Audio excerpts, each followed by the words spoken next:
The first time I played Resident Evil, I didn't even care about the story. I was just playing for vibes. After playing more of these games, I finally understood why this franchise hits so different. And with the new release of Resident Evil 9, I thought I should share my experience playing these games over the years. I came up with the idea to make this video because of all the Resident Evil clips I've been seeing online.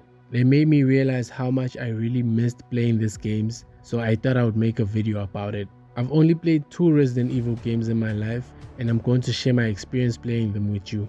The first Resident Evil game I ever played was Resident Evil 4 on my friend's PlayStation 2. I think I was around 15 years old at the time. I enjoyed the game but never got to finishing it.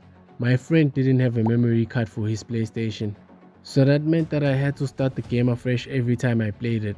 Around that time, I wasn't even paying attention to the storyline. I was just playing the game for vibes. All I remember was that you had to save some girl from some people who had kidnapped her, and you had to go through this forest that had a village in it.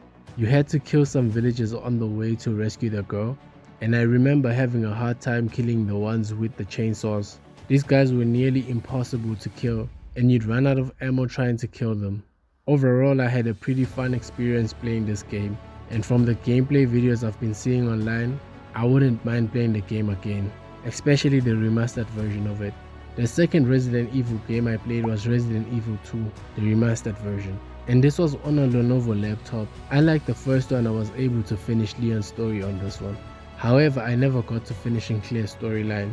This was actually the first time I started noticing that the zombies you'd kill would come back to life if you didn't finish them off. It was a very scary experience finding that out. In this storyline, you're in Raccoon City instead of the forest like in Resident Evil 4.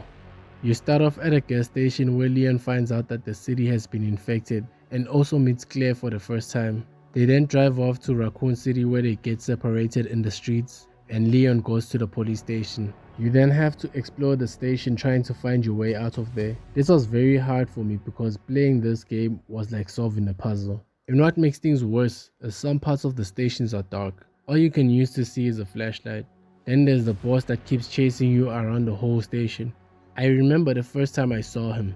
I started shooting him thinking I could kill him just like all the other zombies. I found out the hard way that you can't kill the guy. All you can do is run. You eventually make your way to the sewers and fight more monsters there. After that, you finally make it to Umbrella Lab, where you get the sample of the G virus, which is what started the whole zombie apocalypse in the game. We also get to meet one of the doctors that developed the virus.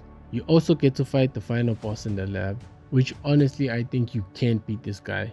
By the way, I've always asked myself what was the Tyrant's mission throughout the game. It's almost like he was just there looking for people to kill.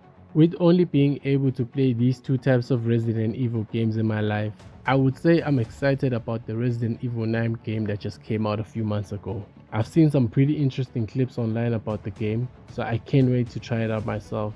I don't yet own a copy of it, but as soon as I get enough money, I'm definitely buying myself a copy. That's it for the video, guys. If you enjoyed the video, please hit that like button, and I'll see you in the next one.